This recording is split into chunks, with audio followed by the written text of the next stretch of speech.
Qué maravilla de evangelio, ¿verdad? Nos pone la Iglesia este domingo ante nuestros ojos. La primera pesca milagrosa, uno de esos evangelios que conviene llevar con frecuencia a nuestra reflexión, a nuestra oración, pues habla de la fe con muchísima fuerza, más aún, de la fuerza de la fe en nuestra vida. Los que más tarde van a ser los apóstoles han terminado su jornada de pesca sin obtener ningún fruto. Están limpiando las redes. Podemos imaginar, ¿verdad?, que con un ánimo bastante alicaído, rayando incluso en el enfado. Cuando ese nuevo maestro les pide sus barcas para poder predicar con más comodidad, porque de la cantidad de gente que había, corría peligro de caer al agua. Una escena hermosa. Jesús predica desde la barca y la orilla del lago como anfiteatro repleto de gente deseosa de escuchar la palabra de Dios. Siempre me he imaginado a aquellos rudos pescadores escuchando al maestro entre refunfuños por esa petición a deshoras. Sin embargo, captan una enseñanza distinta, algo que abre su corazón, que les hace mirar todo de una manera distinta. Cuando termina de hablar, llega la sorpresa. En vez de dar las gracias por el favor e irse como hubiera sido de esperar, aquel carpintero que poco o nada sabía del mar y de la pesca, les insta a remar mar adentro y echar las redes para la pesca. Simón, futuro Pedro, expone todas las razones por las que hacer eso es absurdo. De día no se puede pescar, los peces ven la barca, se asustan, van al fondo, más aún. Lo han estado intentando toda la noche y no han pescado nada. Pero he ahí la grandeza de San Pedro. Tiene un pero, y por una vez ese pero es positivo.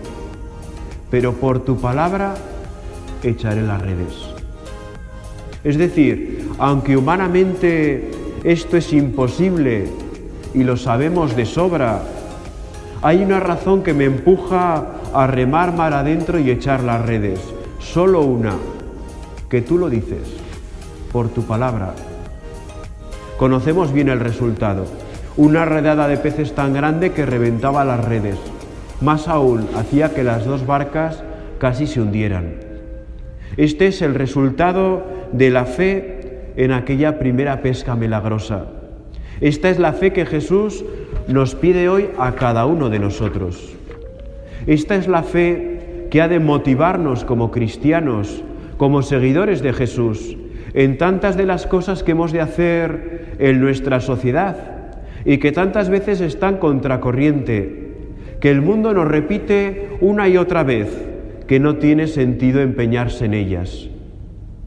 Si lo pensamos bien, la vida de la Iglesia, y por tanto de cada uno de nosotros, es una vida contracorriente del mundo. Como cristianos, como católicos, tenemos todas las excusas que podamos necesitar para fiarnos más de nosotros mismos y de los criterios del mundo que de Dios. En una sociedad y una cultura que está perdiendo sus raíces cristianas a pasos agigantados, cada vez es más contracultural ser fieles a las enseñanzas de la Iglesia en tantos y tan variados campos. Desde la práctica sacramental, como ir a misa todos los domingos y fiestas de guardar, guardando el ayuno eucarístico una hora antes de comulgar, cuando nos abstenemos de todo alimento por amor a Jesucristo.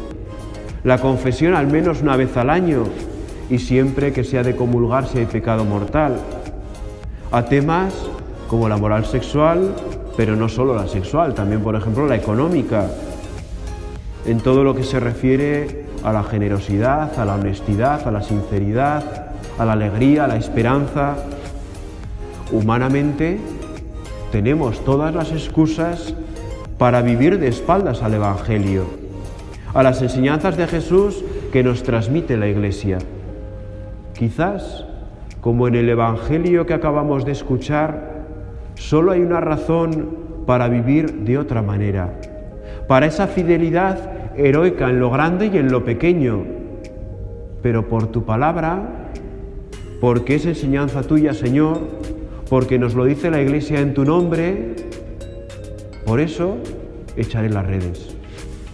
La respuesta confiada de Pedro en la palabra de Dios le hace tener esa redada maravillosa y convertirse en pescador de hombres. Sin duda nuestra respuesta confiada más en la palabra de Dios que en otras consideraciones humanas, culturales o sociales, hará posible ver signos maravillosos también en medio de nosotros, de la presencia salvadora de Jesús en medio del mundo. Como Pedro, la Virgen María es la primera que confía antes en Dios y en su palabra que en cualquier otra consideración. Recordamos, ¿verdad?, la escena de la Anunciación, cuando se le aparece el ángel y le anuncia que va a ser la Madre del Señor. Hágase en mí según tu palabra. Que ella nos ayude a confiar, como Pedro, más en la fe, en la palabra de Dios, que en cualquier otra consideración humana. Santa María Virgen y Madre de la Asunción, ruega por nosotros.